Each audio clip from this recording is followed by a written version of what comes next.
Hello, आजचा topic acne म्हणजे मुरूम. साधारण सर्वांच्या जीवनात कधी ना कधी मुरूम हे चेहऱ्यावर आपल्याला दिसतात.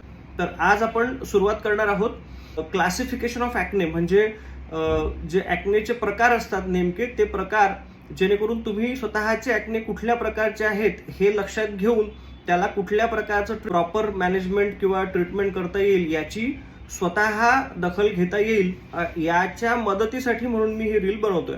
तर पाहूया क्लासिफिकेशन ऑफ ॲक्ने.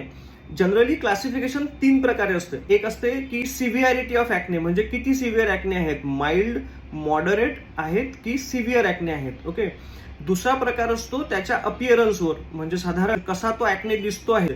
त्याच्यामध्ये साधारण 4 ते 5 प्रकार आहेत. एक आहे पश्चुलार ॲक्ने, एक आहे नोड्युलर ॲक्ने, सिस्टिक ॲक्ने आणि पॅप्युलर ॲक्ने. तर हे आपण जनरली ऐकतो ॲक्ने व्हल्गॅरिस. ॲक्ने व्हल्गॅरिस हा पश्चुलार आणि पॅप्युलरचं मिक्सचर जनरली असतो. ॲक्ने कॉंग्लोबॅटा, ॲक्ने फल्मिनास असे रेअर प्रकारचे पण ॲक्ने असतात. ओके.